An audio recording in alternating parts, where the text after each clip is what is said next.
Fine production, seeing red, reel one. Hello. In the traditional motion picture story, the villains are usually defeated. The ending is a happy one. I can make no such promise for the picture you're about to watch. The story isn't over. You and the audience are part of the conflict. How we meet the communist challenge depends on you. What has happened so far, what is happening now, is far from encouraging. And where do you think this is? It's communist-inspired rioting in San Francisco, USA. Look at those faces. The face of communism in America.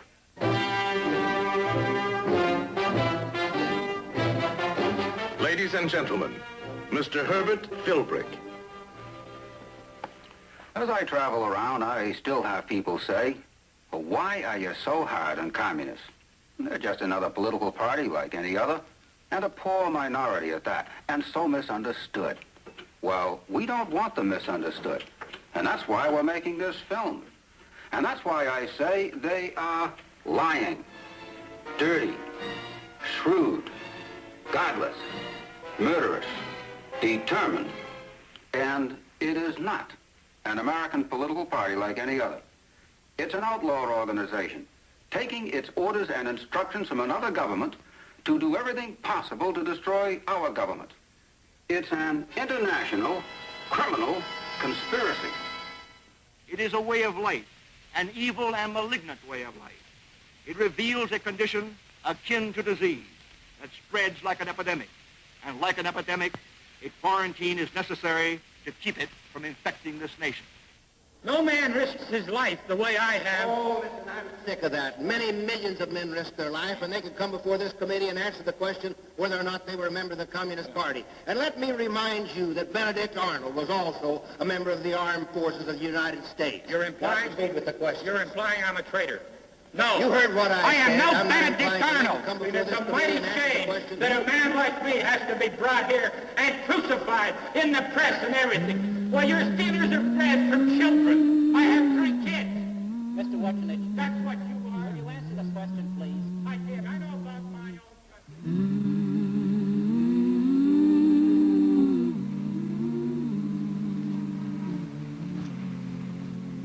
Hi. Remember me? I'm the person who's doing the film. Well, I was calling back to see if you decided yet whether you'd be willing to do an interview with us for the film. Uh-huh. You feel... Yeah.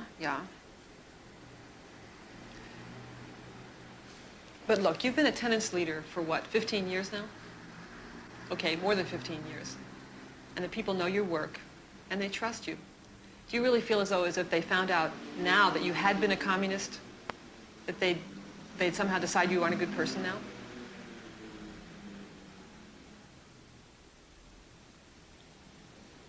Yeah, I know I realize it's a risk.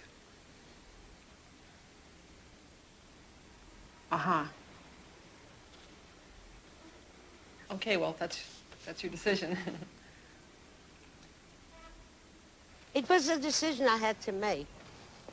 A lot of work I do is either federally or state funded. So, they might say, well, we can't have a known communist. But then I said, if I die, why shouldn't there be a record? How could I have been so good when I was active and be so bad because I tell them I'm a communist?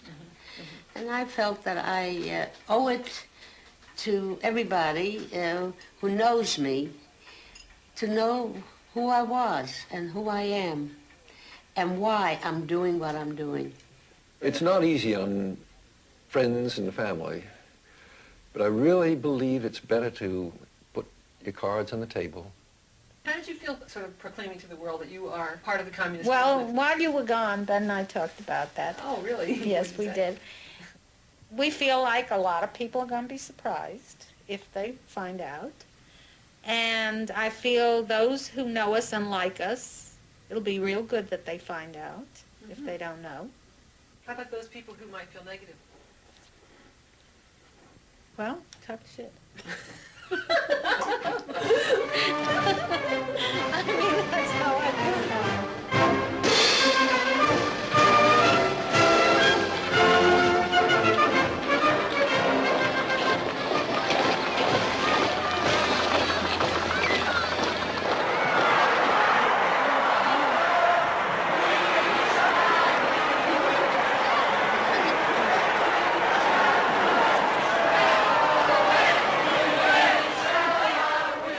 Communism, the great American taboo. Yet between the 1930s and the 1950s, almost 1 million Americans passed through the Communist Party of the United States. You'll meet some of them in this film. We've chosen to look at the backbone of the party, the men and women of the rank and file who were members for many years. This generation came of age in the Depression. They made a decision to be radicals, to challenge the very fabric of their society. How that decision affected the rest of their lives is the thread of our story, and it's by no means a simple story to tell. For many people, this was the first time they have spoken openly about their lives in the American Communist Party. The party headquarters over on 13th Street in an old loft building. That's where it was. And on the 5th floor was the New York district, and on the 9th floor was the Central Committee. I'll never forget it, see? So I went to the 5th floor. I went down, I went down to see the district leader, see? And did you sign up? I was in a party. You signed up just like that? Just like that. Was that a big decision to make? No, it wasn't any decision at all in those days. Let me tell you the truth. It was just what, with my background, you had to do. Nobody else was doing anything. The image that I grew up with of the party was that it's this subversive organization of people in trench coats and people spying, all this kind of stuff, Oh, really? That it's a heavy thing to be a communist. And to say I was a communist that's a fairly strong thing. So that's why I say when you joined, weren't you scared? Weren't you? No. I didn't see anybody around with trench coats and things. But you know what I mean, right? Yeah, I know, sure I know what you mean. No. See, that's what I grew up with, is what communism. No. Not then it wasn't.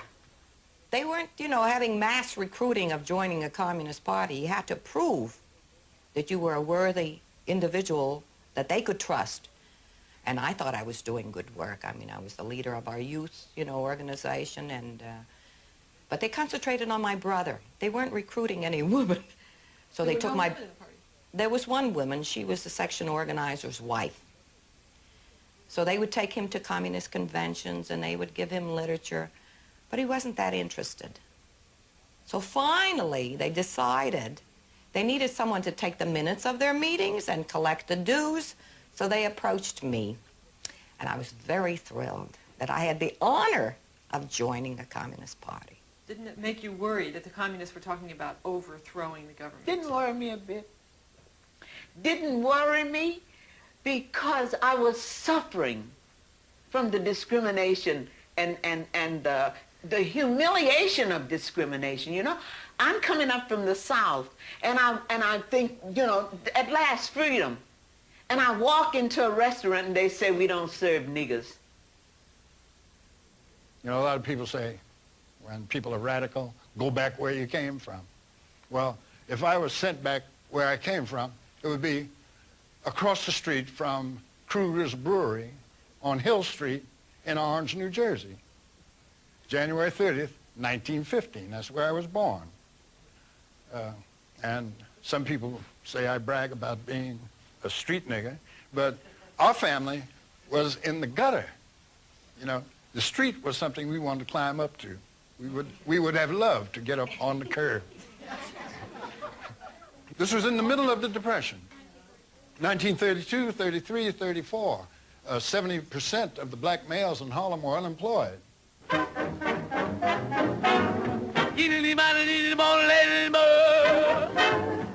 order for the family to survive, both my sister and I had to work. And the best work we could find was dancing at the Cotton Club in Harlem. Hot ginger and dynamite. We drink nothing but that and wow, boy. Back neck, sack, better fella to the back around the wind, wiggy wacky. It was designed like a plantation. It was an all-black show, all black waiters, but all white guests. And they really wanted to be slave masters. They were there to be entertained by us hip-wriggling blacks with all of our exotic and sensual capacities laid bare for them. I couldn't swallow that. I said, what's in this country that here we are scuffling and buck dancing for $35 a week, and people can come from downtown in tuxedos and evening clothes, white tie and stiff collar and diamonds and everything, and spend $1,000 for a night's entertainment. So I saw in life itself what class distinctions meant. And the more communists I met, the more I liked what they had to say and what they were doing. Because I saw that of all the people who were talking about solving problems and programs and so forth, when there was a picket line, they were out front. I don't care if it was on 14th Street, 42nd Street, 34th Street, every community. There was some guy up in that soapbox going away, you know, the working class, the capitalist class has nothing in common, nothing. You know, and you'd ponder that. And then it went on and on and on about how they exploited you. And you'd have to sit there, you thought about it, you say, Jesus, that's so right. Them son of a bitches up there eating the filet mignon, and we're down here eating burnt liver.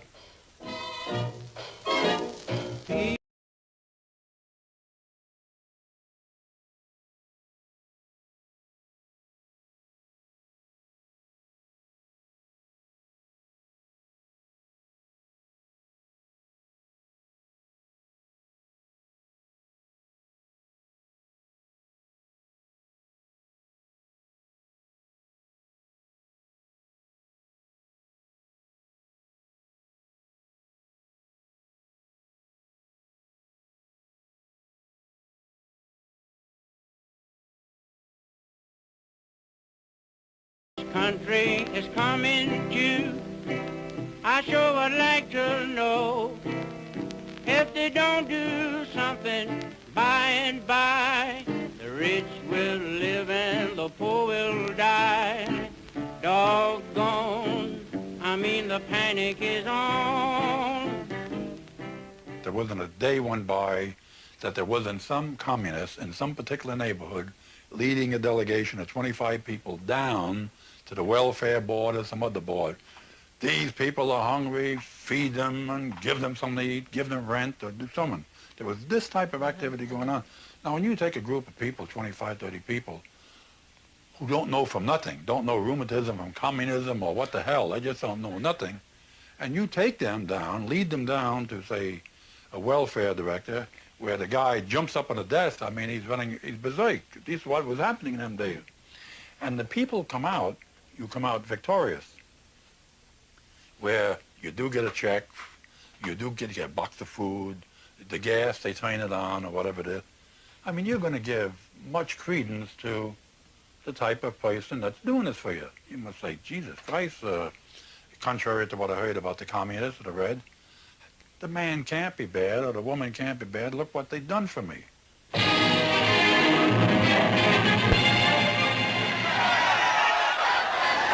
Starts off peaceably enough down there in front of the mayor's office, but before long things begin to get hot. About 1,000 of the Reds defy the police orders to move, and so the orders are being carried out, and a lot of the Reds are carried out too. And the cops are having a busy time of it, but it won't last long, and another Red rally bites the dust.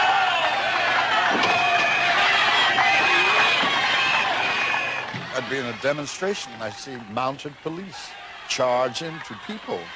And you see horses' hoofs stomping on people. People being clubbed. Why? Because they were demonstrating for bread, a job. And to me, that was it. That was the movement, helping people to fight to change oppressive conditions. We went into situations where, in retrospect, I'd be scared to death. You know, they were beaten heads openly. There was bloodshed on the ground, and there wasn't even a question of not going. You know, you knew you were going to go. I mean, the stakes were high, and the exhilaration was just total, and it was very easy to make this an absolute life's commitment at that moment. Every Friday morning was going out to some aircraft factory and passing out leaflets, and then twice a week, because at the time I was still going to college, passing out leaflets at the gate of, if it was up here, it was at Sather Gate, and down at UCLA it was someplace else.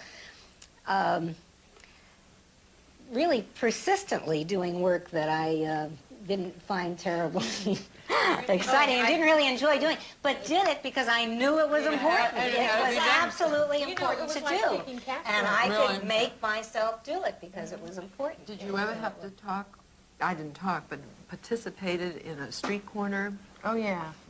My husband was given the job in the avenues, would you believe, Richmond, with all these kind of fat middle-class ladies scurrying around on a Saturday doing their marketing and shopping.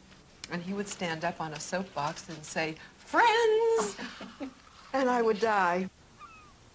Well, first of all, it's if you've never been on a soapbox, it's sort of awkward. You get up on a chair, you know, and you look out, especially when the guy will precede you by saying, "And the next speaker is Bill Bailey, a member of the Marine Workers Industrial Union, and great, and this, and that." You know, to give you a big razzle-dazzle, and you get up there and you look out over a couple of hundred faces. Nobody's laughing, no expression, you know, no nothing. You don't know if they got a ham sandwich in their hand they're going to hit you with or what.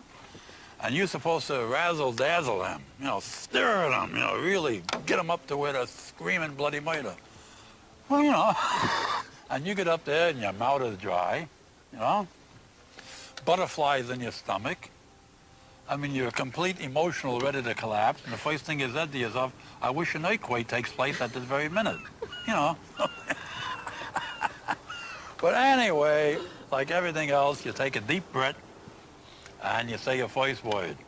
And the second one comes out a little bit easier, and after you get the word fellow worker, you know, out of your mouth, that's the way it is.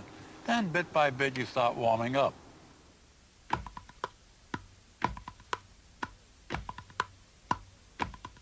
I'm glad you asked me my story. I have a story to tell.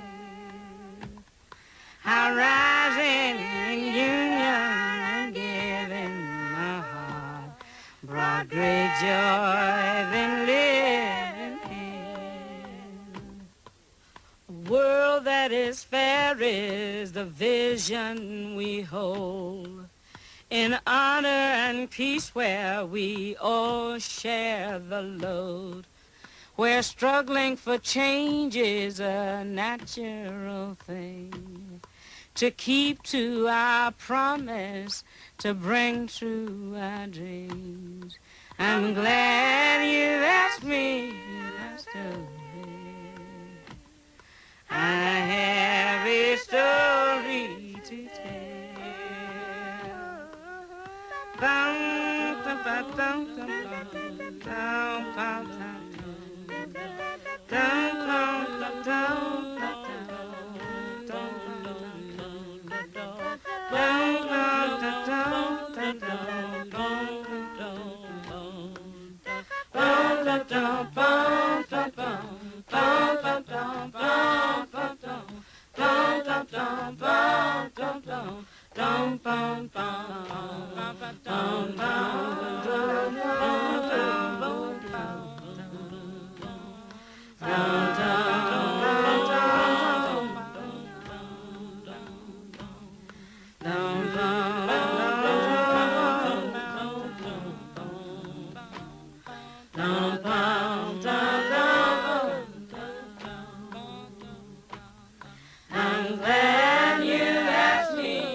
All the various party units throughout the country would pick out the best potential leaders.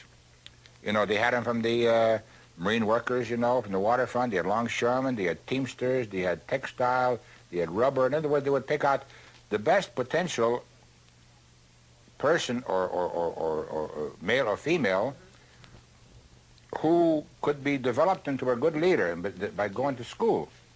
There were about 60 students, and about 6 of us were picked out as had to have special tutelage.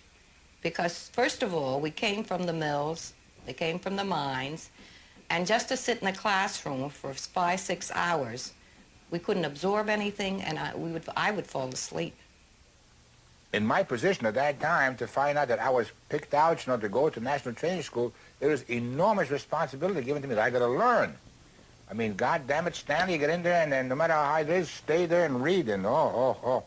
Well, the tutor that was my tutor fell in love with me, I guess working closely with me or something, and convinced me to marry him, but really convinced me.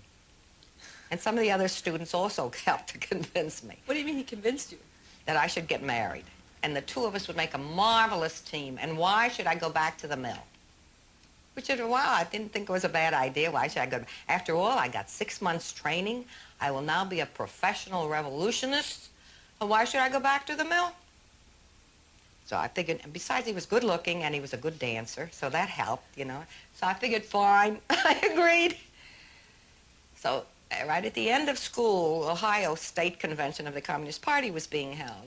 So both of us went there, and I asked what our assignments would be, since we're both trained, right, revolutionists. So they didn't know where to put us, so they suggested I go back to the mill, and my husband become the section organizer, and I support him. And that was the end of that. I says, I will do nothing like that. When I finished that 6-week school, I came out marching, and I was ready to go back to Harlem and start the revolution by myself. We didn't have any identity crisis. We didn't have any worries about what was our role, what was our destiny, what individual fulfillment we were seeking for. We knew with absolute conviction that we were part of a vanguard that was destined to lead an American working class to a socialist revolution. There was just simply no question at all in your mind that who you were and what you were and why you were. What was the meaning of life? You had that answer. Dorothy joined the party when she was 14. Like many communists, she worked as a union organizer in the 1930s. Her main work was among farm laborers, whose wages and conditions were some of the worst in the country. Salinas Valley, 2-cent cotton. I'm on picket, Lord, I'll try. God, I'm tired of picking cotton. In May of 1937, she was called in to help by striking cotton pickers in Southern California. I stayed in the home of one of the field workers, and I would sleep in the iron bedstead with the 4 children. It was a constant struggle for the barest kind of existence of living. The first thing that was done was to call a mass meeting of all participants, husbands, wives, children. They had to learn to run that strike. They had to have the power that they could do something about their own lives if they were organized together. I would suggest that the people there describe what they considered the important issues. It would be people talking from their guts. As I looked out at that audience, there was a kind of joy. Here were people in the most desperate living conditions who had discovered what unity meant, what solidarity meant. The communication back and forth, you were one. The speaker, the strikers, there was no we and they. There was only us.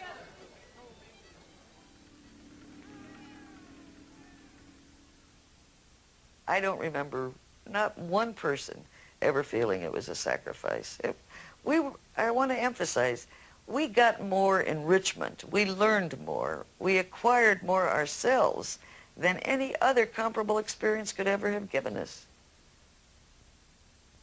A lot of your questions have led me back through the years to what I might call my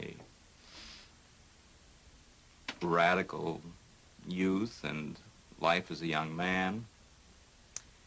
And that's good. I sometimes think about that period. But I would not want to give anybody the impression that those were my golden years or the best years of my life or anything like that. I see it as something that I passed through in the same way that I passed through my adolescence or my childhood. In the 1930s, Carl worked as a reporter for the Midwest Daily Record, a communist-sponsored newspaper published in Chicago. One of the stories that I covered was a strike of sharecroppers in what was called Swamp East, Missouri, the area around Sikeston, Missouri. These sharecroppers had simply moved out on the highway to demonstrate their problems. They moved out. They moved all their belongings right out on the highway. Their idea was that in this way the cars passing would somehow deliver their message to Washington or to whoever. You say that it was a dramatic story. You had described this to us before, so I got some clippings. I want to just read a little bit of it because I thought it was really quite something. It says, Sikeston, Missouri, January 13th. Sharecroppers send out a plea to smash through the terror ring of the planters with food and supplies to keep them alive. Today, these Negro and white victims counted the near dead, the sick, and the hungry. Huddled in flimsy, improvised shelters, evicted tenant farmers and their wives and kids face starvation today. On roadside fires sizzled the last few strips of bacon and the last handful of beans. Well, it certainly was very dramatic for me, and I wrote it without trying to be melodramatic, but it certainly, the conditions that I saw there were such that I couldn't write it any other way.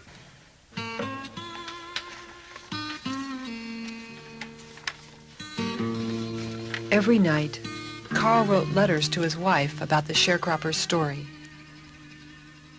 At the time he read them to us, he hadn't seen them in many years. All day long, I hear the talk of planters and their stooges, deputies, state troopers, bureaucratic small-time officials. And when they say nigger and nigger lover and lynch and agitator and communist, they mean violence. And all of it is directed against a few hundred mild and wonderful people, simple, quiet, intelligent, honest, loving people who are starving in a swamp. It's all too damned ominous, like something horrible were about to happen. I've been feeling this way all day. This morning, I went out to a dismal bog where the sharecroppers are. It rained continuously, and I sat in one of those excuses for a tent and talked and helped to move the pans around to where the water was dripping in worst. Something sings inside of me when I'm with these people, and it runs, "Arise, ye wretched of the earth."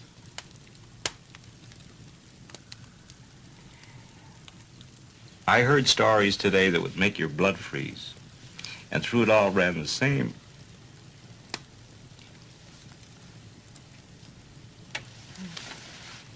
savage depravity about a planter who whipped a sharecropper's hog to death because it was on his land, about a sharecropper who was tied to a post and flogged to death, about a little Negro boy who was starving and stole some beans and was beaten and forced to work in the field for a week to pay the damage. By intervals, this thing has ripped the heart out of me and inspired me as few things ever have. It's the colossal guts of these people, bucking a setup as cruel and hidebound, as ruthless and powerful as the planter autocracy. It's a story that I'll tell you for weeks if I ever get back.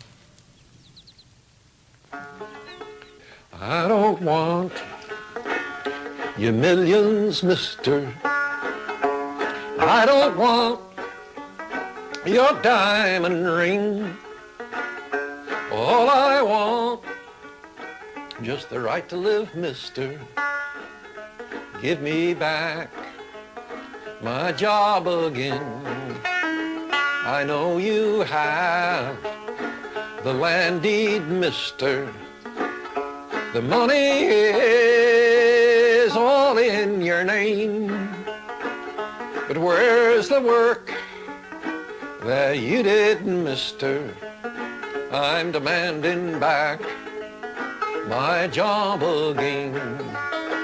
So I don't want your millions, mister. I don't want your diamond ring. All I want is the right to live, mister.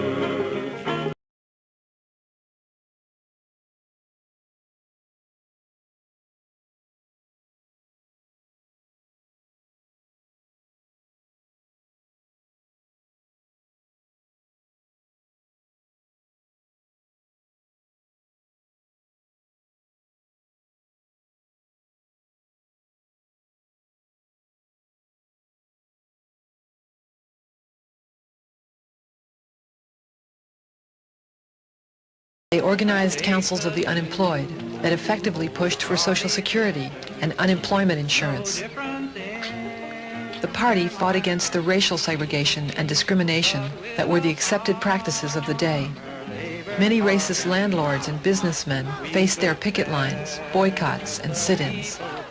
In the South, communists protested lynchings and worked for voting rights for black citizens. We're gonna roll, we're gonna roll, we're gonna roll the Union on, we're gonna roll. Perhaps the communists' greatest impact was on the labor movement. In the 1930s, America's major industries were being organized for the first time, and communists played a key role. From auto to steel, from maritime to mining, they were among the most skillful and dedicated organizers. And in many of the new CIO unions, they rose to positions of leadership. But some things about the communists cut against the American grain and raised deep suspicions. Your movement was constantly accused of not really being concerned with American people's interests, but rather with promoting the Soviet Union. And we've seen demonstrations with communists carrying signs of Lenin, Stalin, defend the Soviet Union. So why would you do that? I think it was because the Russian Revolution had an incredibly electric effect on all the left-wingers in this country in 1917 in a way that's very hard for anybody to understand now. But there had been a large socialist movement in this country, and but socialism was a dream. It had never happened. Generations of communists had developed who believed that the Soviet Union was not only the expression of the first conquest, the first victory of the working class in showing that you could build a society without bosses, but that it was the example of all that was best and purest and most desirable. In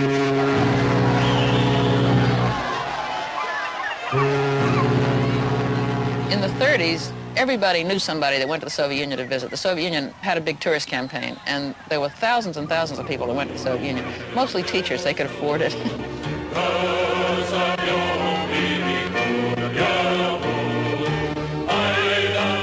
You hear about no racial discrimination. You hear about no unemployment. You hear about, a kind of egalitarian society that is just very unlike anything we have here, I mean, in the 30s, people were extremely conscious of the huge disparity between the poor and the rich, between poverty and its plenty. We were extremely loyal to the Soviet Union, but that didn't seem like any contradiction to us of being loyal Americans. I mean, That didn't make you un-American? It didn't make us feel in the slightest degree un-American. We felt that we were interested in the best. We were concerned about the best interests of the American people. To us, that meant the best interests of ordinary people. We considered ourselves very much small D Democrats. We really believed in the American dream. You'd be listening to a conversation of 6 or 7 people chewing a rag, and you'd always hear somebody saying, "But they done it in Russia. There's no unemployment in Russia. Everybody's working in Russia. If it could happen in Russia, why can't it happen here?" And these were just simple Americans. American communists were not only inspired by the Soviet Union, their party accepted leadership from it. The very structure of the party was modeled after the Soviet experiment. Lenin had said, a party of a new type was needed to overturn the capitalist class. It had to be somewhat like an army, with a clear chain of command. Once a decision was reached, no dissension was allowed. It was accepted by American communists that many decisions came from the top down and had to be carried out. And, like the Bolsheviks in the repressive days of the Tsar, many communists kept their membership secret. Our neighbors, let's say the people we were closest to, did not know us to be party members. In many cases, our shopmates or people we worked with did not know us to be party Suppose members. if your neighbor did know, do you think they would have rejected you? I think the party view was that you don't have to go around announcing yourself as a party person. That's unnecessary. You just do your work. You know, if you say, look, I'm a communist, and go around wearing a button, you know, that you're a communist, or we say wear it on your sleeve, the workers aren't brought up to that point where they understand it. But if you tell them, don't be afraid of the word communism, because you will be called a communist. If you argue with your grocer on the price of bread, he'll say, what are you, a communist? You don't like it here? Well, you know, but then later on, when someone tells them you are a communist, and it turns out they find out, then they think that, well, you lied to them. No, it isn't that. They just respect me for what I am, you know? But wouldn't they think that you were being dishonest? How could they find out that I'm a communist? Suppose someone comes along and tells them that you are. So it's their word against mine. They never came to approach me and ask me. In many ways, you do have a secret life.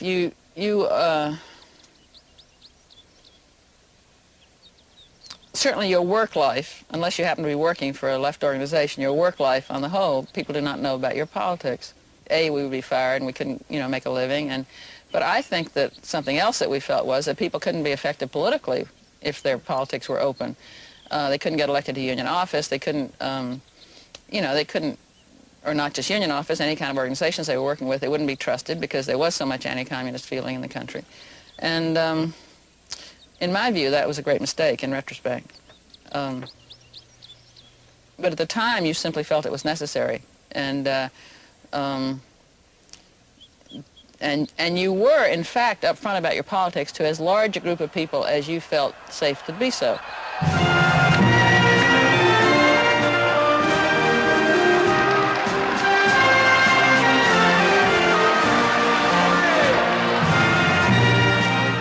I remember the Madison Square Garden meetings. There were 20,000 plus people in one room, all chanting the same slogan. Enormous spirit.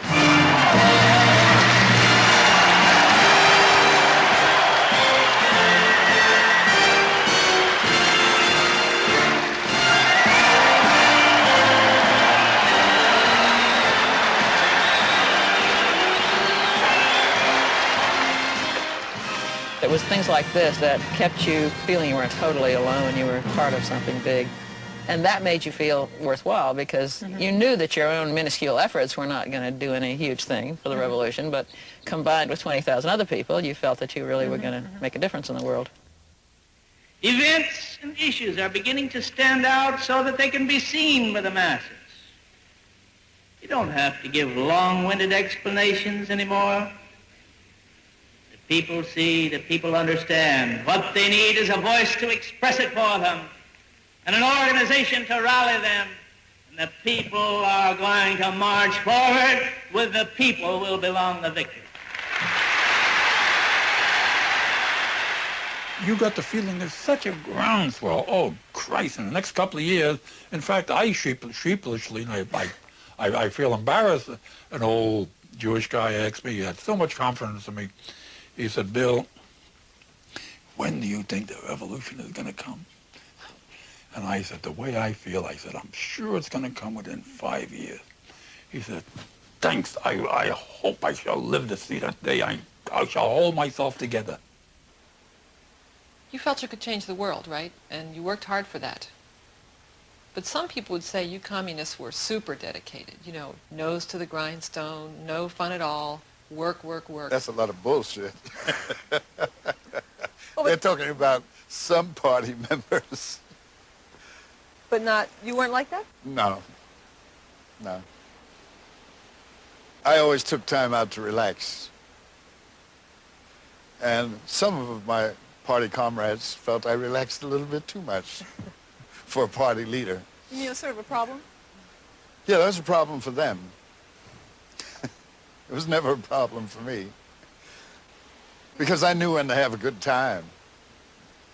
And I knew where the good times were, and I included them in my itinerary. Even though I worked 18 hours a day, I always believed that all work and no play not only made Jack a dull boy, but it made him grim. And I did not want to be grim. Even if you were a communist. Right. Particularly because I was telling people, you know, join the party and really live. Get a deeper comprehension of life. And life should be joyous. You think you had a counterculture. I always am amused. We had a counterculture from the 30s and the 40s that I would suggest was far more all-powerful, all-inclusive than anything than the generation of the 60s, the young left, thought they had created. There were picnics, there were dances, there were parties. There was an enormous amount of singing. One could really live one's whole life totally within that culture. There was no dividing line between the personal and the political, between the private and the social. It was all intertwined and intermingled. All your loves were part of it too, your friends and your relationships and the kids growing up together. I mean, you had a kind of a whole total world that really was very rich in many ways. I tell you, I could cry thinking of the excitement and the pride and the feeling we had. We just marched through the streets with pride and feeling that we are the people that count. May Day was such a holiday. I remember when our children were little, we used to carry them on our shoulders. There was something that we were so excited about. It meant so much to us. You just felt that day you owned New York City. Thousands and thousands and thousands of people. The John Reed Clubs would have poets out reciting poetry. The John Reed Club, the artist section of the John Reed Club did all of these banners for different organizations. Tremendous, tremendous, tremendous things.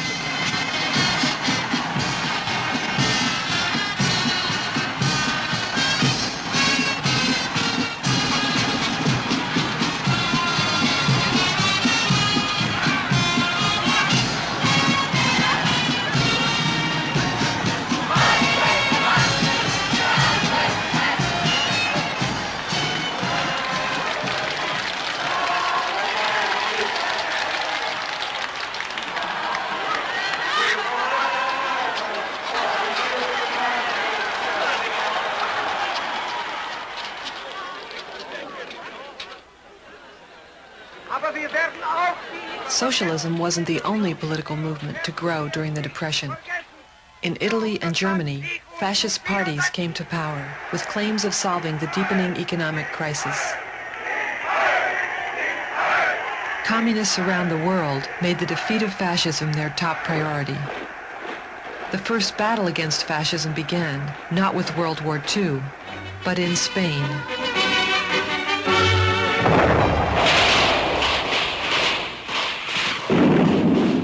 In 1936, the Spanish military revolted against the democratically elected left-wing government.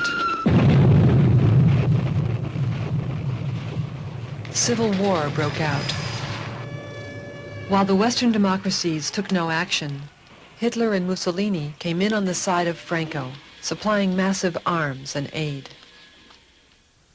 Hitler was getting powerful. There were Jewish pogroms being committed. And there was nothing in my soul that was more devastating than to see the Nazis laughing, bastards, laughing while they dragged some poor Jewish woman naked across the street through spit and manure and everything else and threw her on the sidewalk by the back of the neck, write Jew all over the windows, you know, all this type of stuff. I mean, because I saw that was my family that they were doing it to. You know, if they could do it to Jews, they could do it to my mother. And that son of a bitch, no son of a bitch was going to do it. And something had to be done, you know. And I said, I don't care how, I've just got to get to Spain.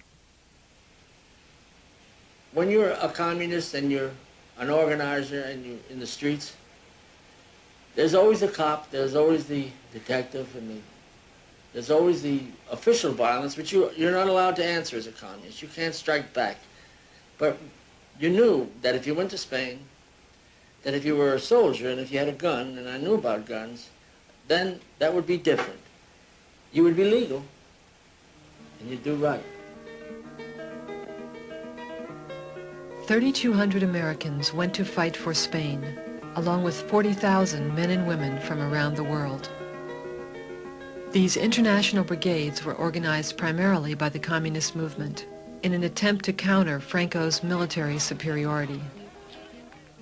The Franco forces were getting more and more equipment and sophisticated equipment in the way of planes, tanks, artillery from Italy and from Germany. And I remember after I was wounded, there were a few of us were crossing an open field, and 9 planes draped just a handful of men. Now, when they could afford to waste ammunition like that, you know, to give you an idea of the ridiculousness of the odds. We had 3 guns for almost 300 men. I know it seems incredible, but that's truth. Must have made it hard to fight the war. Well, they didn't. They died. Hundreds of them that night, in one night.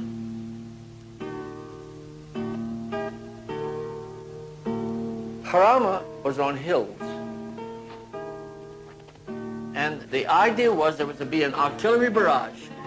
And then the kids went over.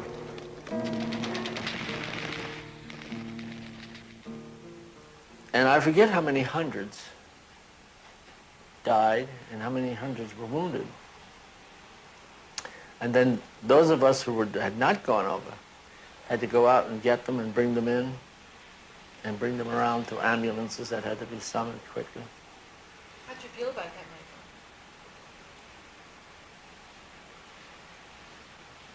Well, during the night, Julie, handling sick, demoralized people, I didn't think about it at all. Just trying to get them back out of harm's way. I didn't like the idea of getting hit and wounded and banged up. Who wants it anyway? But if I had to do it again, I would have done it anyway, because I think it was a good cause. And if you believe in something, you do it. You know, theory is one thing, but practice is, I think, is more important at certain times, in certain places. The Republicans were badly outgunned and outsupplied. They appealed again and again for help, but no aid came. In the spring of 1939, Spain fell to Franco. Within months, over 150,000 people were executed.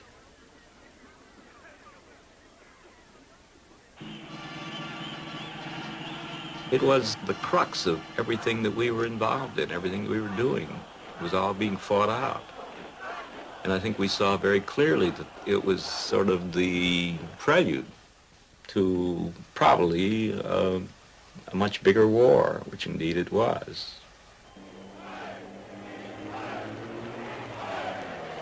England, France, and the U.S. had stood by while Hitler advanced in Europe. The Soviet Union repeatedly called for a mutual defense pact to stop fascism's spread, but the West refused. In 1939, the Soviets suddenly changed direction and signed a non-aggression pact with Germany. The American Party accordingly changed its line.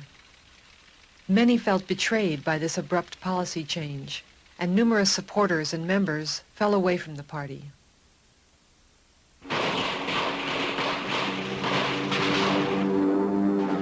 By 1941, Hitler invaded Russia, the United States was attacked, and World War II was in full swing.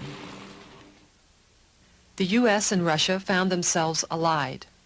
Joseph Stalin was declared Man of the Year by Time magazine.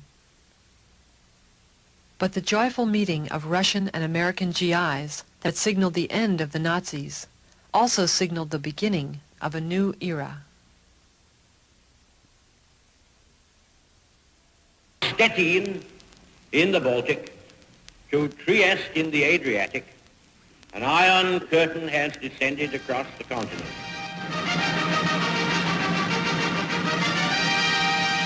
"1947 opens a new political era in America. A Republican majority Congress for the first time in 14 years. Of international significance are the first words of the new House Speaker sounding the year's keynote. There is no room in the government of the United States for any who prefer the communistic system or any other form of absolutism to our American system. Overseas 1947 showed Europe's desperation. Amid this misery, the world became aware that Soviet Russia had found a perfect breeding ground for red terrorism. As the communists capitalize on Europe's agony, President Truman throws down America's challenge. So long as communism threatens the very existence of democracy, the United States must remain strong enough to support those countries of Europe which are threatened with communist control and police state. America's youth lines up for the nation's second peacetime draft. 9,600,000 young men will register during the 3 weeks period, and all youth reaching 18 will be required to register. We know we live in a critical, highly explosive period. We are aware that we bear arms because of the need for military power to defend against communist aggression. America, wake up. The Cold War is real war. Nikolai Lenin laid down for his followers the plan for world conquest. First, we will take Eastern Europe. Next, the masses of Asia. Then we shall encircle that last bastion of capitalism, the United States of America. Will the United States fall?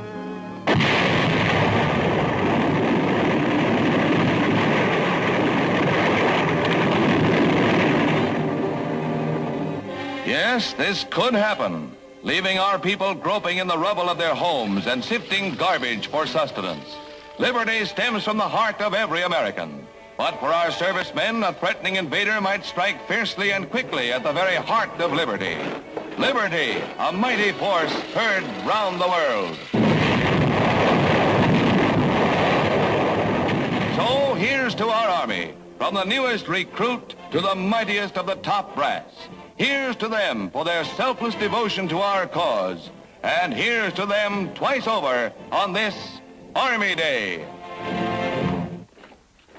They always had a boogeyman, and the Russian, now it's the Russian. Before it was, somebody else, but now it's definitely the Russians, the communists. They're going to attack us. We're defenseless. We've got to get more submarines, more guns, and so forth. Now the people go into a lull. They start fearing communists in their backyard, communists going to crop up in their soup, communist infiltration of the school, because that's the program. Give them what they want. They want more battleships, give them all the money they want. Unfortunately, the people get lulled into this, and they believe it. And like they're going to believe it until the day they get wiped off the face of the earth. You had to prepare a nation to think a certain way, and the direction was a Cold War against Russia. So why is a Cold War against Russia? It has to be communist. So if it's communist, it's domestic too, since they become the spies, right? The domestic ones become spies. So you had to lay the groundwork, and you did that by smashing the progressive unions, smashing everyone, making everyone in a hysterical state of mind, so that you can move people in a direction that you want them to go. I have a list of about 100,000 subversives in this country, which was compiled under my supervision and direction. I shall move to create a bipartisan committee to rid the federal payroll of communists, pinks, socialists, and others who do not believe in the American form of government or in our free enterprise system. New York's annual Loyalty Day parade is reviewed by General of the Army, Douglas MacArthur. Up windswept Fifth Avenue, the marchers bear the proud flags as they affirm their allegiance to the United States. This is no field day for Moscow or its sympathizers. Hundreds of thousands who cheered the 2-hour parade were in complete accord with the loyal spirit of the marchers.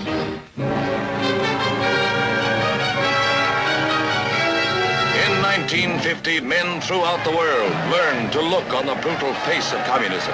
Union Square in New York was the backdrop for these scenes of red violence. From their ranks will come the saboteurs, spies, and subversives should World War III be forced upon America. The potential danger to our national security is great. In effect, there are 25,000 potential foreign agents in the United States. The FBI is doing a magnificent job at the present time in keeping your government constantly alerted and advised as to the plans of the remaining communist conspirators. But the FBI always had followed me. Always went into my office. Is that right? I mean, during the whole McCarthy period? That's right. Would follow me from the time I'd leave this door, take the subway with me, go to the building. I'd say, all right, fellas, you want to go up on the floor that I'm working at? Say, no, we'll see you later. See, a guy would come across the street and accost you and say, you're a hunter, aren't you? Mr. Hunter, could I have a word with you? And you'd say, you know, I knew right away who it was. So I'd say, no, you can't have a word with me because I'm in New York City and I had enough words with you in Chicago. Now, why the fuck don't you go away and leave me alone? Oh, now, wait a minute, Mr. Hunter. Don't get mad. Now, wait a minute. By this time, a guy comes from the steps, a big husky guy, see? He comes running down and says, what's going on here? Now, there they are, the two of them. What the hell's going on? They're doing one thing to me. All the neighbors are listening, and half of them aren't going to speak to me for the next 6 months, right? Because there I am, a red, and they're the FBI, and they're the heroes, and, you know, oh. I had to sit down and talk to my children that they might be accosted, that they know that their mother and father never did anything wrong. In fact, whatever we did was to help the community. Flashed a badge at me. He says, Mr. Seeger, I'm from the FBI. I wonder if you'd like to talk to us about the communist conspiracy. I just smiled and said, no, thanks. I suppose I could have gotten off some good retorts, like, I don't know about any conspiracy or anything. Woody Guthrie got off the greatest line. I visited Woody, and he wrote a song about it. The FBI comes and knocks on his door. And Woody says, and I being so foolish, I let him in. They asked, would I fight for my country? I answered the FBI, yea. I will point a gun for my country, but I won't guarantee you which way. I won't guarantee you which way. I won't guarantee you which way. I will point a gun for my country, but I won't guarantee you which way. I said, what do you want? And he says, well, I want to talk to you about your trip to Russia. I said, and I am willing to talk to you about my trip to Russia, but first, there are some other things I'd like to talk to you about. Are you interested in why you white folks are bringing the dope into this community to our young people? You want to talk about that? I am perfectly willing to talk about that. You want to talk about the majority of the men in this community are beginning to lose their jobs, that there aren't any jobs for them? You want to talk about that? I'll talk about that. You want to talk about young blacks who don't have a job and who will never have a job because of this system? You want to talk about that? I'll talk about that. Otherwise, you dirty SOB, and I won't say, you know, you get off my porch and don't you ever come back here again. And I pushed him, and then he was scrambling, trying not to fall, and the other one was trying to hold him up, and then they started walking real fast down the street. I said, and it's very dangerous for white folks to be in this community after dark, so you better watch it when you come back here. They'll find you chopped up in the alley. And all the neighbors were out looking, you know, when they finally got out of sight, and the neighbor yelled, hey, Mrs. Woods, they might send 2 others back, but I bet you they won't send those back again. Hey, Bill Bailey. And I said, yeah. There was a stairway, and sometimes I have it's hard for me to remember a face, especially if you got your boiler clothes off or something like that. If you know, in the engine room or something, you know, everybody is sort of, you get to know everybody. But once he puts this nice suit of clothes on with a collared tie, you lose track of him, see? And I said, yeah. He said, hey, man, I got something for you, you know? I said, you have? Yeah, what do you got? Come on upstairs. And I figured it must be some fireman I knew or some guy. And he comes up, he said, here. And I take it, and it says, the House Un-American Committee demands your presence. You're at the City Hall, such and such day, you know. And that's what happened. It was a subpoena. And I said, okay, and the guy walked down. I said, thank you, son of a bitch. What is your name, please, sir? William J. Bailey. I think I could save the committee a lot of time if you would allow me to read a statement off that I have laboriously put down on paper. If you allow me to read it, I'll... Did you write it, or did somebody else write it for you? I'm quite capable of writing my own statements, Mr. Congressman. Why do you make that type of inference? Do I look like an idiot or a dummy here? I wrote the statement.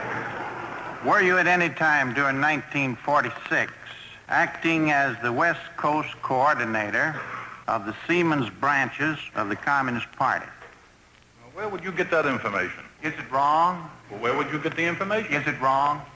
Well, Mr. Chairman, I decline to answer that question or any other question dealing with organization names or anything else. All I want to do is just get up there and tell them, go and screw yourself as quickly as possible and get the hell out of the way. You know?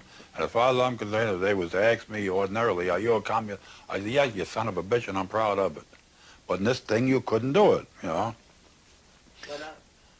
Well, because that was the whole name of the game. I mean, are you a communist? If once you answered the first question, then from then on, you had to answer and answer and answer, and you couldn't, you know, answer only the questions you wanted to answer, and et cetera, you know?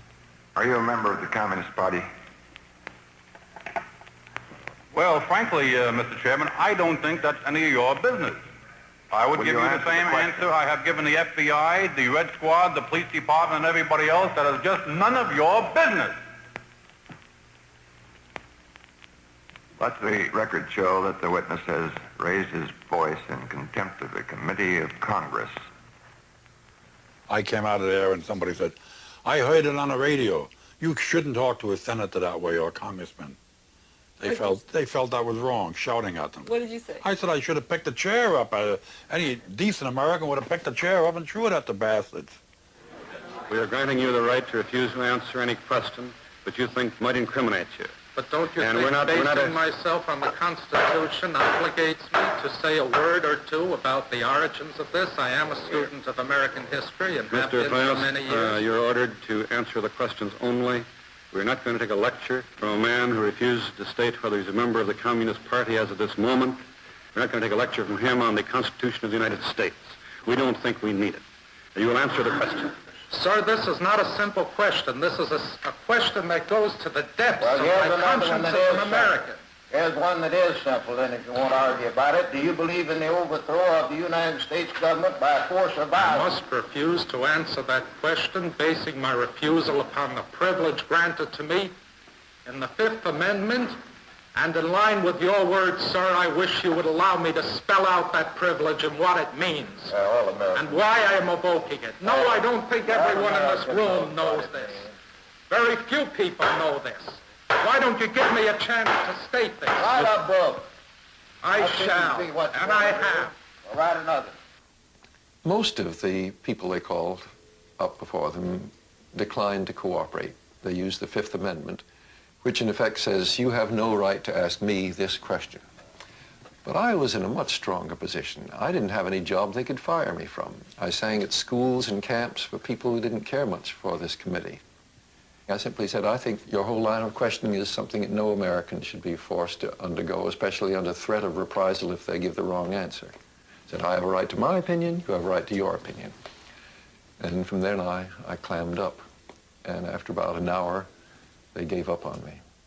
A lot of people may raise the question, why all this hullabaloo about being fair, particularly when the people you're investigating are a bunch of traitors? In fact, I've heard some people even say, after all, they're a bunch of rats. Why don't we go out and shoot them? Well, I agree that the communists are rats. But on the other hand, remember this. When you go out to shoot rats, you've got to shoot straight.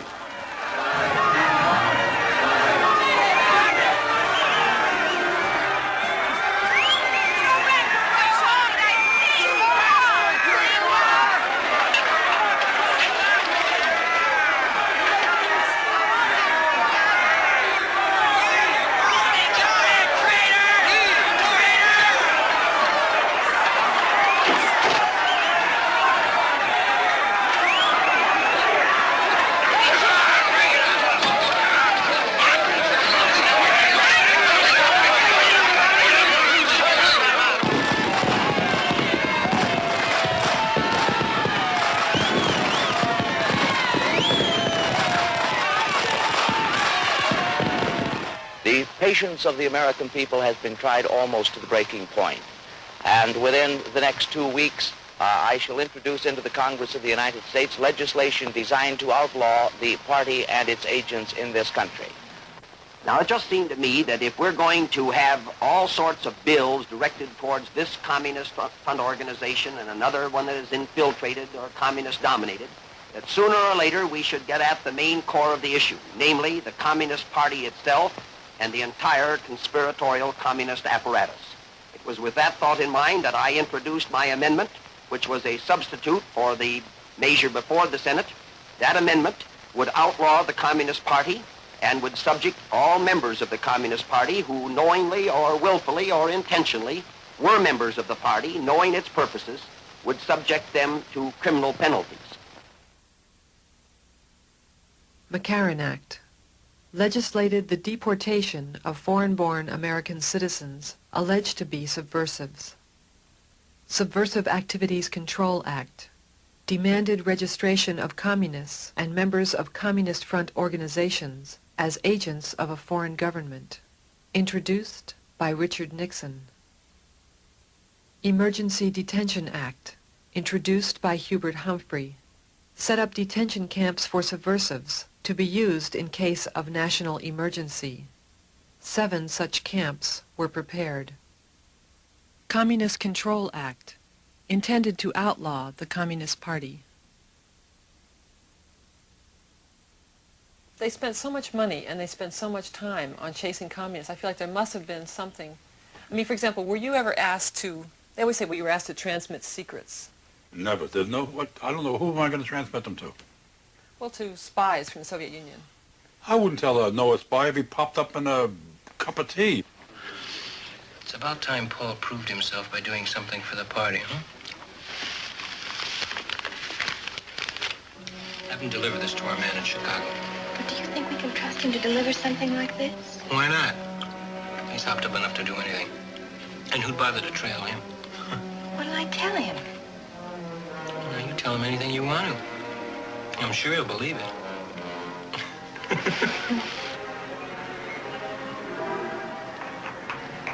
Paul, I'm so glad I reached you.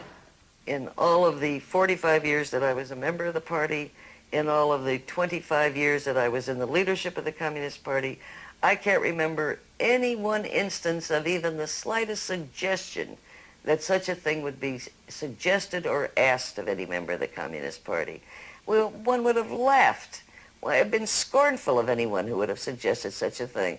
As a matter of fact, we would have looked upon such a person as an agent provocateur. But the thing is, the accusations are constant throughout years and years and years. But not the indictments. I mean, isn't it strange that all the communists who were indicted as communists in the country are not indicted on charges of espionage, but all the communists are indicted on the Smith Act, on charges of conspiring to advocate something at an unnamed future time. Now, clearly, with all of the enormous army of the FBI focused on the Communist Party as it was, if they could find evidence of communists who had actually done these acts of espionage, someone would have been arrested for that specific act.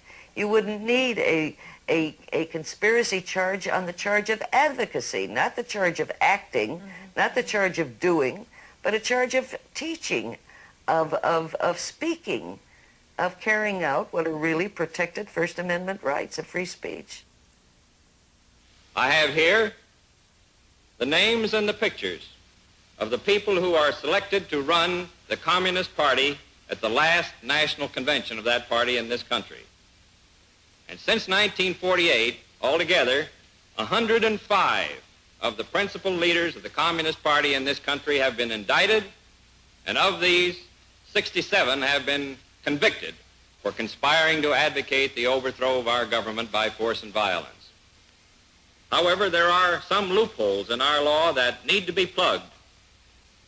We need a new law to eliminate communist control of any industrial organization or any labor union. Hand the old papers and they sorry, and they hand you a big sheet. Have you ever been, or have you ever was, or will be, and all that jazz, or isn't it true, so forth, and all of the business. See? And they said, therefore, we cannot sail until you answer all these questions. And as a left-winger, as being principled, you can't answer these questions. You have to tell them, go to hell. What right have you got? That leads into the next question. We have all the rights in the world. And we're going to, that means you must be a communist, and we'll present charges against you, which they did. Well, to make a long story short, it was almost 10 years. 10 years they kept us out of the industry. A list I'm talking about of all the left-wingers within the Maritime Union. Was it a lot of people? A lot of people wiped out the left.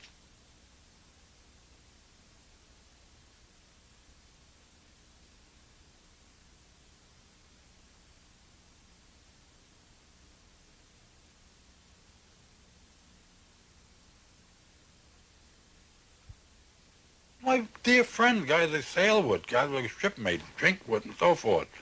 And I used to tell them, I'd say, but how can you sit there? What's going on? Disgusted guy said, look, Bill, what the hell am I going to do?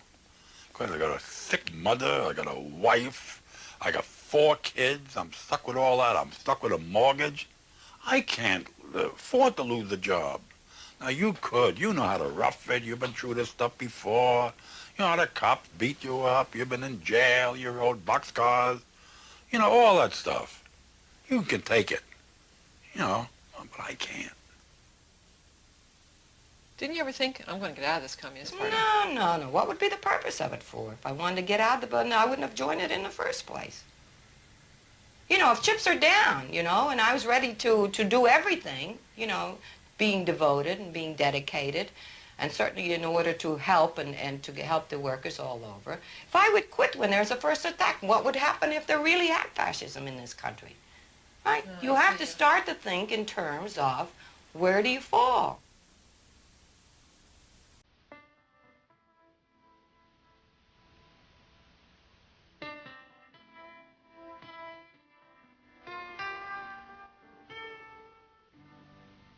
By the mid-50s, the political landscape of America had dramatically changed. Fear gripped those who'd had even the slightest connection with the movement of the 30s. Progressive unions, civil rights organizations, cultural groups, almost everything left of center was crippled by intense attack. But relatively few long-term communists left the party because of the McCarthy period.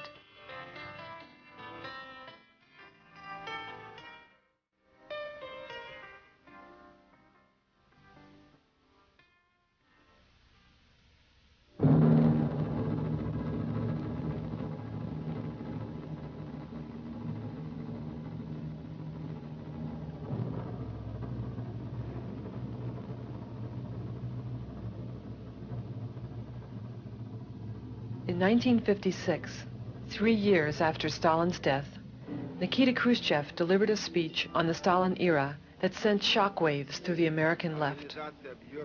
Khrushchev painted a picture of socialism gone horribly awry. Stalin had been allowed to rule with an iron hand. He had murdered many thousands of respected communist leaders because of his fear of political opposition. Fully 2/3 of the leadership of the Russian Party fell victim to Stalin's purges.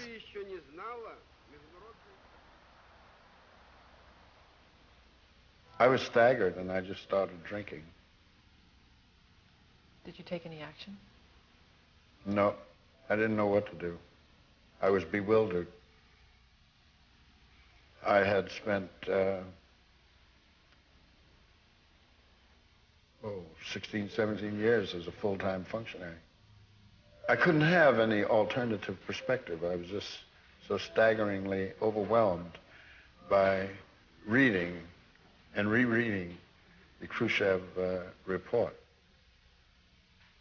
And as I read, I began to relate what was described in that report to my own experience here in the United States. And the way I looked at it was, well, what if the American Communist Party had had the same power in the United States? We had said these things were not true. We had never, none of us had ever had a moment's doubt in our mind in being able to reject all of these allegations as being the fabrications of those who hated the Soviet Union.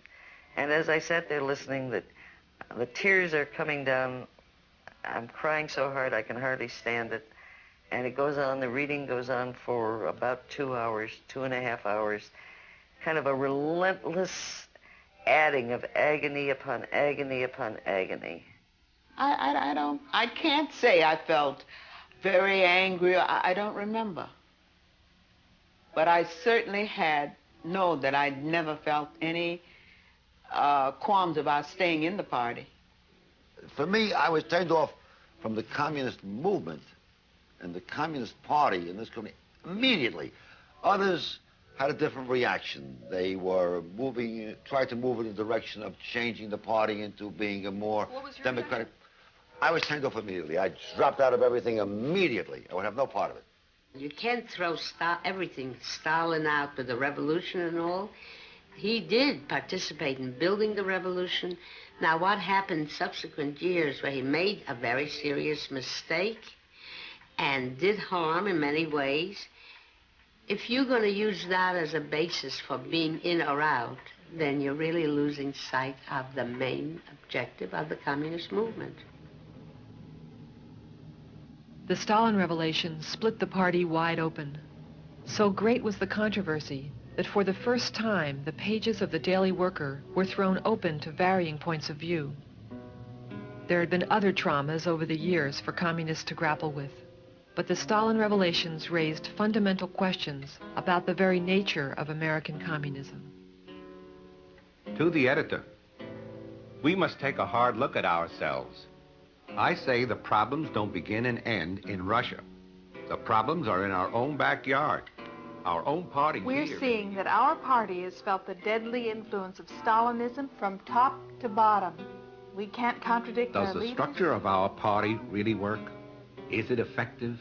Or does it just give power into the hands of a few? The leadership isn't We must create infallible. a party that fits American life.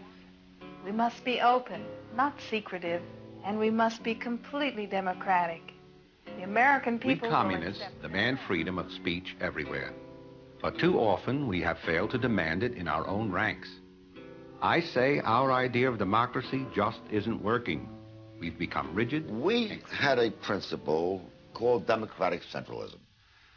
That is, there has to be some centralized bureaucracy, but there is a whole hierarchy which is put into existence and controlled and operates in a very democratic fashion.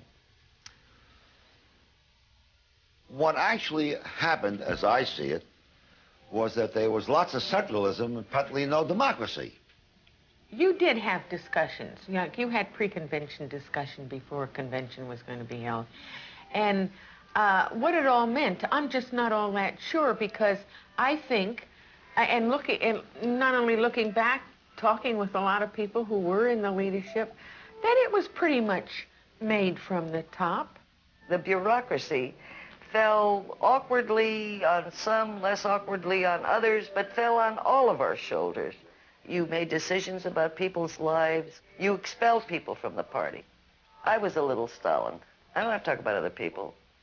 If you did raise a question, they would simply say, "Did you read the latest article on political affairs?" You either lied and said you did and understood it, which you didn't, you know. But they kind of brought the weight of their position and the weight of their intellect and the weight of their experience behind what they said. And when I say they, I'm talking about that person who you were dealing with as your direct superior. He was probably a section person. But there's something seems to me sort of somewhat off kilter here, because you're all you talk about creating equality was very important in a democratic society, a better world, but yet you had a fundamentally undemocratic movement to create that, and that somehow, how is that ever going to come about? I think that there was that basic flaw in our situation. Of course it would not. I don't think that would exist today. I think we're all a little too wide-eyed, a little too independent in our thinking. I can say this now for myself. I would not submit to that kind of discipline again. It was a glaring weakness. Yes, you know, we've been fudging saying that, but I don't know why, because it's true. I don't know anybody who wouldn't say that. But could you have accomplished as much on the other side? Very likely not. And I think that's the key to it. That's the key to it. Problem. Yeah, we sort of instinctively knew that if we had the luxury of sitting around and talking about every decision that we were going to participate in, that we wouldn't get out on the picket line, and that's where we belonged.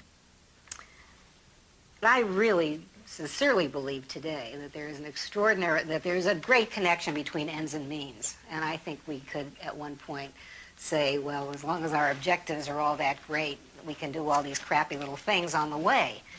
And I think a lot of organizations still operate like that, and I think nations operate like that. And I don't believe that at all anymore. I think there's a direct relationship between how we might have built a party that was democratic and the kind of society that might have come out of that. You said for many years you and most people in the party didn't question certain things, didn't question what came out of the mouths of the leaders of the Soviet Union, perhaps even somewhat the American Party, didn't question some aspect of democratic centralism and so forth. And then later we're to find out that we should have been questioning all along, right? What strikes me is the people who joined the party, to me, were people who were real questioners. They questioned the entire capitalist system they were brought up under. They were people who were, by nature very much against the system, very much active minds, wanting to change things. So how could it that these same people could then have gone along and not question? I really don't have an answer for that. I'm ashamed that I didn't.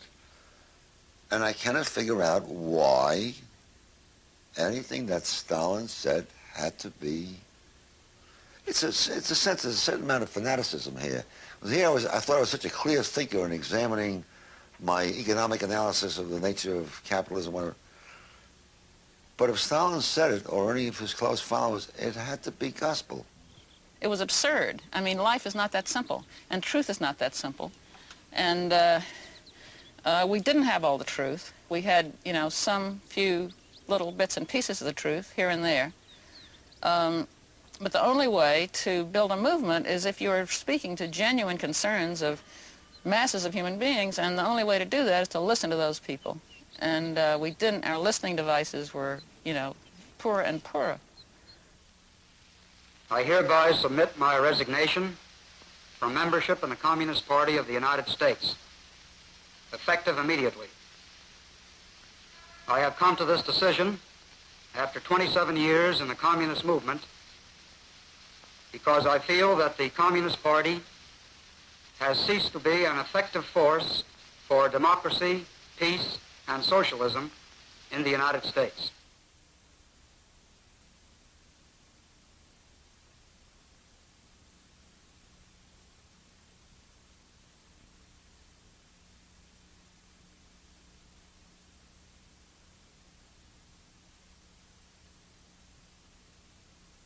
I think that the party had within it, the seeds of its own destruction, and I've thought a lot about this. Obviously, if something is that important in your life, you spend a lot of time thinking about it, and what you wonder is what happened to that dream, because here was this great bunch of people, and they shared a dream, and they cared about it enormously. Any unprejudiced observer would agree that we cared about the things that really matter. We wanted everybody to have a chance at a good life. And we were willing to give our whole lives for that idea and that dream. And, and it went to pieces. You hate to see people leave that you love.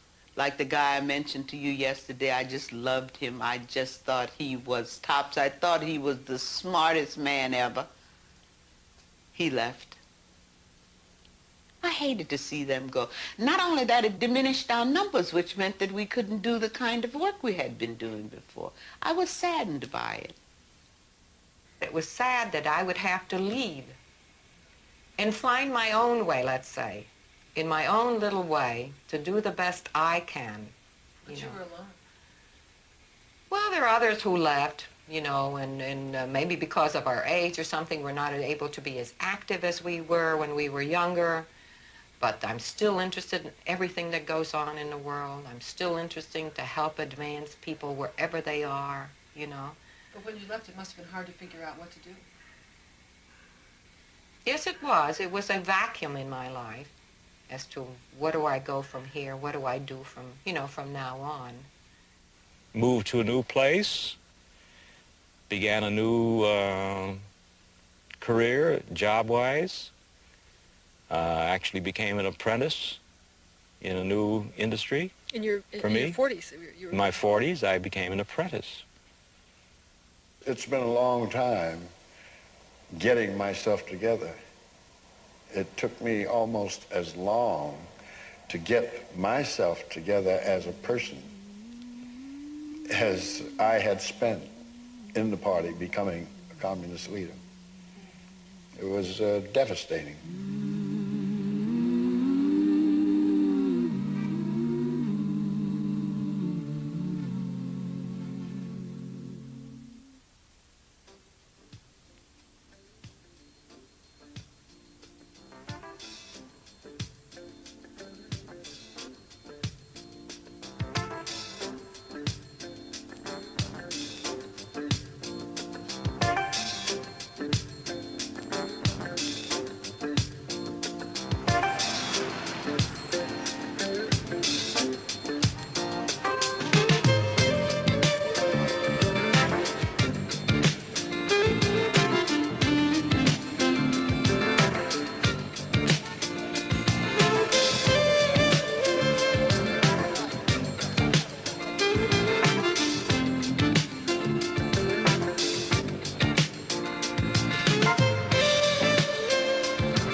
Time is 11 o'clock. You are listening to KPFK in Los Angeles.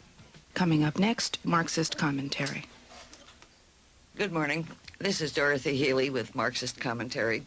Well, I'm going to be doing, in parts, an unusual show this morning, unusual for me, that is, in that while I am... We've jumped forward 25 years in time.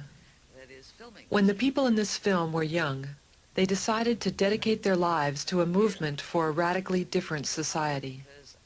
In their middle years, that movement faltered. In various ways, they've gone on from there. But what remains of their dreams and ideals? On her radio show today, Dorothy's received a letter from a former communist. I'm a member of the broken-hearted generation, which also included my parents' generation. And there are thousands of us whose socialist aspirations turned out to be support for Russian nationalism, for bureaucracy, and for anti-Semitism, among other evils. Should I regret that so many productive years were spent supporting a cause that was not what I believed it to be and wanted it to be? Well, it seems to me that not only do we not have any regret, Nate, you and I and the other people of our generation, I know I have only an enormous amount of pride on what our generation did. We were part of the heart of humanity in our youth. We were reacting to and responding to and participating in the issues that helped to shape the history of our country. And as long as we did make, I think, that kind of dent, did we waste our lives, Nate? Well, I saw the Communist Party as the vehicle for getting rid of an insane, erratic, irrational political, social, economic system and bringing into existence a rational, humane, humanistic society. Socialism. I still believe it. You know, no longer a communist. I'm not ashamed of having been one, but I believe in a democratic, humanist socialism. I hope to think that someday we will have socialism in America, but I think that it will have a big stamp on it that says made in the USA. Don't call me a former communist, call me a former party member, because I'm still a communist, small c, in terms of wanting a cooperatively, communally controlled society where everybody has something to say about their life. You know, we're only on this planet a fleeting moment. As Sartre put it, life is but a fleeting second, an absurd drop from the womb to the tomb. You should have something to say about that fall. Just as it's better to have loved and lost than never to have loved before, it's better to have struggled and lost than never to have struggled. I think the saddest thing are the people who are scared to struggle. You know the famous poem, "Mourn not the dead, but rather mourn the apathetic throng, the cowed, the meek, that know the world's great anguish and its wrong, but dare not speak." So really, if you're going to mourn, don't mourn for a fighter who made a mistake and lost, but mourn the suckers who never bothered putting up a fight.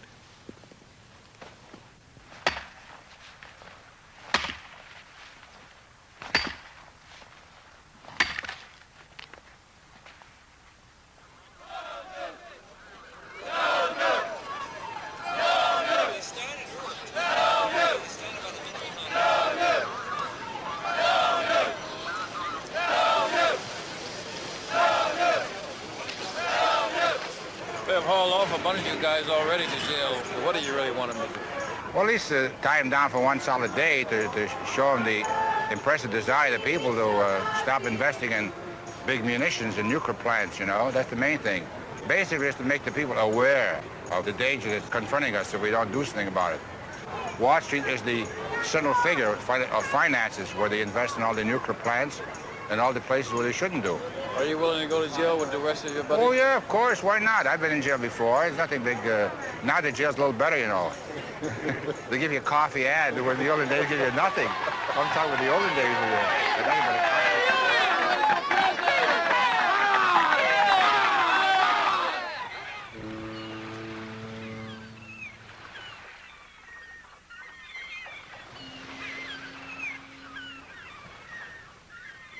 Adopted it. You got to have a better system somewhere along the line, right? None of these things ever come easy. You have to put up some kind of a beef. Just scream or holler or scratch or make some sound that you're alive, that you could fight. You know, cough or do something, you know. Otherwise, they just walk past you and look at you and he must be dead, he ain't moving, right? If I know I can do something about something, I do it. And I don't put it off. If there is a demonstration or if there's a something that has to be done in a political sense, I really don't need anyone to tell me to do it. I do it. And that, I'm sure that that comes from the many years in the movement. And I like that feeling because I feel a part of the mainstream of life. And that's a good place to be at 60 years old. And I want to tell you that the senior citizens, who are 10% of the population in our country, are 30% of the poor in our country. More than half of the senior citizens in our country live on Social Security as their sole or main source of income. The elderly, who worked all their lives and helped build the wealth of this country, are not asking for luxuries. What we are asking is to finish however many years we still have, to be adequately housed, adequately fed, and adequately clothed. This is what we consider a right and not a privilege.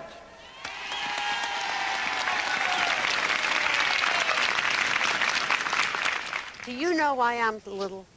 I was put on this earth to make all the people who will come and say, oh, there's somebody shorter than I am. And that makes them happy. And that's what my function in life is. The shortest person. You know, the term, she's 10 feet tall. I feel so sure of what I have to say. When I get up to speak, I feel like I'm a big, big person. Isn't that, I don't know whether it's immodest or what, but that's the way. I never think of myself as being a little nothing. I think of myself as being a big something. Let America be America again. Let it be the dream it used to be. Let it be the pioneer on the plain, seeking a home where he himself is free. America never was America to me. Let America be the dream that dreamers dreamed. Let it be that great strong land of love. Equality is in the air we breathe. There's never been equality for me, nor freedom in this homeland of the free. The millions on relief today, the millions who have nothing for our pay, for all the dreams we've dreamed, and all the songs we've sung, and all the hopes we've held, and all the flags we've hung. The millions who have nothing for our pay, except the dream we keep alive today. Oh, let America be America again, the land that never has been yet, and yet must be, the land where every man is free, the land that's mine, the poor man's, Indians, Negroes, me, who made America, whose sweat and blood, whose faith and pain, whose hand at the foundry, whose plow in the rain must bring back our mighty dream again. Oh yes, I say it plain, America never was America to me, and yet I swear this oath, America will be. Goddamn right. They can't stop it. And that was the kind of thing that caught hold of us. Because regardless of the ideology and everything, there was that with us. And we would die for each other because we believe this right down to the bottom of our soles of our feet. And we still believe it today. And we're here. We're here. And we're going right on. Right on. You know it's darkest before the dawn. This thought keeps me moving on. If we could heed these early warnings, the time is now quite early morning. If we could heed these early warnings, the time is now quite early morning. Some say that humankind won't long endure, but what makes them feel so doggone sure? I know that you who hear my singing could make those freedom bells go ringing. I know that you who hear my singing could make those freedom bells go ringing. And so we keep on while we live, till we have no more to give. And when these fingers can strum no longer, and the old banjo to young ones stronger, and when these fingers can strum no longer, and the old banjo to young ones stronger. Play that harp.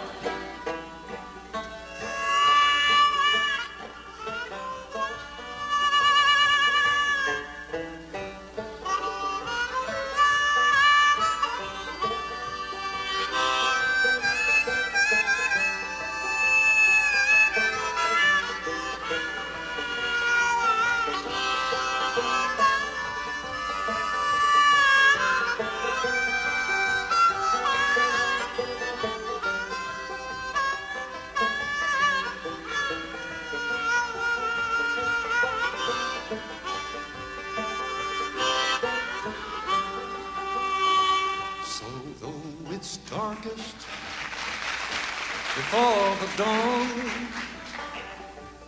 this thought keeps us moving on through all this world of joy and sorrow.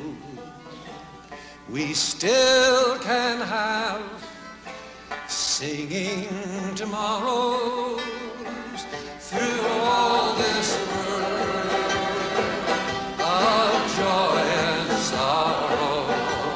sing it. We still can